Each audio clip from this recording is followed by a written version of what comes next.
Okay, so Prince William and Prince Harry's cousin has been found shot dead in England, and there was a gun nearby. They have officially just lost a family member, and this is a new royal scandal that is erupting imminently. Rosie Roche, the grandchild of Princess Diana's uncle, was found dead at her family home in Norton on July the 14th, according to The Sun. William and Harry's cousin was reportedly found by her mother and sister, and there was a firearm recovered nearby her body. She was said to have been packing for an upcoming trip with her friends until something suddenly took place. It sounds like police believe Rosie may have taken her own life because the coroner told the police this death was seen as non-suspicious and there was no third-party involvement. Don't know about you, but this definitely sounds very similar to Mr. Thomas Kingston, who was a very happy individual from what his close people said, and then suddenly went into a barn and then committed suicide at his parents' place. And the coroners just brushed this off as basically that. And now it seems that something is happening again, where a cousin of the royals in relating to Harry and William on Diana's side was found shot dead with a firearm close by. Similar to Thomas Kingston, found dead on the floor with a firearm close by. So it seems that there must be some kind of secret royal killer who's running around hunting people for fun, or something serious is at bay here, because why is history repeating itself, or is it just purely a coincidence? Rosie was a student, guys, at Durham University and was reportedly pursuing a degree in English. The Yorkshire Post published an obituary Friday saying that she was an incredible sister to her two siblings. The obituary said the family will have a private funeral and memorial service. She was only 20 years old. So I don't know what you guys want to make of this, story. I do find it to be highly suspicious. I feel like the police are always very quick to deem this as non-suspicious. I mean, her body was found in Norton on July the 14th. So we are on July 22nd right now. So it's quite quick for them to come to an assumption, a conclusion, the police, that, this death is non-suspicious and everything's okay. And this was, not everything's okay, but that there was no third party involvement. I just find that very difficult to believe.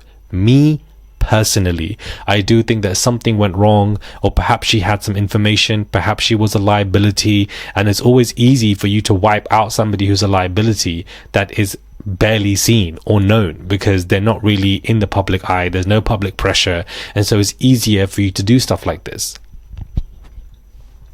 Or it could be a coincidence and she genuinely just took her life, which is also very much plausible, and therefore there are condolences from me, because suicide is very awful to go through. But at the same time, I just feel like after what happened to Thomas Kingston, after what happened to Kate Middleton missing and then returning and ending up subdued and not really going to anything outside of Wimbledon, I just find that there are certain regulations put in place now for the royals that they will just simply do by force.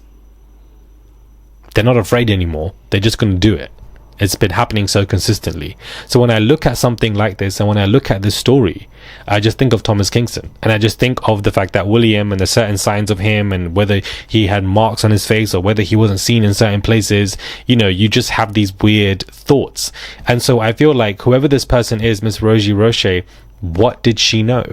When it comes to the royal family and their connections and their cousins and their family, I don't think that we should ever be naive when it comes to somebody who suddenly has passed with a firearm nearby and the police are quickly to ordain it as non-suspicious. I just don't think that we should be naive. I don't even think it's about being insensitive to Rosie and what's happened to her. It's about not being naive with a royal institution in the United Kingdom that are fundamentally corrupt, steal from the public, and people have gone missing continuously when it comes to this family. There seems to be a pattern, and so therefore questioning what has happened, I don't even believe to be insensitive. I believe it's just questioning, which is what we are allowed to do. I'm sure our family are going through hell right now. This obviously is breaking news. TMZ have just broke this, and yeah, I just want to know what your thoughts are on this, guys, because another person related to Harry and William just found dead with a gun nearby. Another person.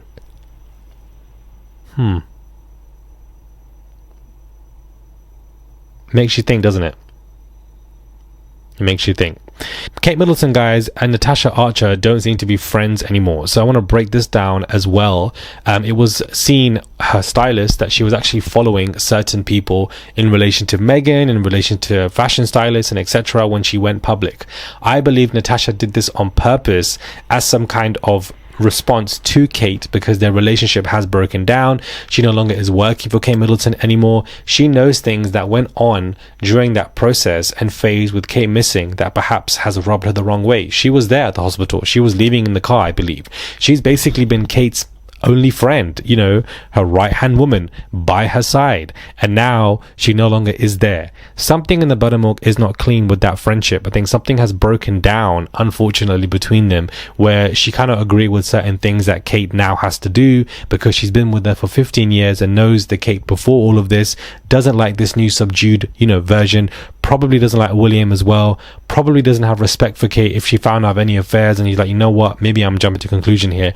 All of this because you've been friends with this person for so long. You also then went public, which I think was very calculative, that she went public so people could find out that she was following some of Meghan's people, and therefore makes you understand that perhaps Kate told her to follow these people because of some kind of obsessive understanding, or maybe Kate was, you know, somewhat bullying of Kate, maybe Kate was bullying, you know, Miss Archer. It could be any of these, or perhaps their friendship just innocently, you know, dwindled away, and that there aren't any bad issues between these people. There's no negative animosity between these people and everything is okay. Maybe it's this, guys. Maybe it's this. Maybe it's nothing else. Maybe it's just this. And you know what? Maybe it is. I don't know. I doubt it. Yet again, I don't like to be naive when it comes to the family. I like to question everything. Call me paranoid, that's absolutely fine, but I just think when it comes to this corrupt establishment, something in the buttermilk is never clean. Something in the buttermilk is never clean.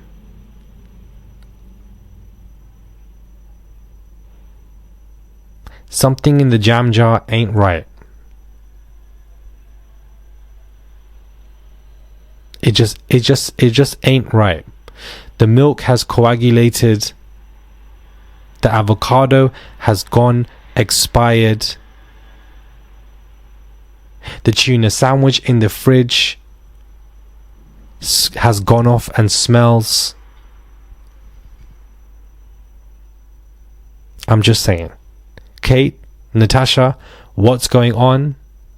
Because we need to figure this out. Okay, I haven't spoken about the royals for a while, so I wanted to give you guys some hot topics in a video. I know I haven't, guys. I do apologize. I've been dealing with the P. Diddy trial a lot, to be honest with you, but I wanted to get into this because I have questions and there are not enough answers, and there never really is, guys, when it comes to this family.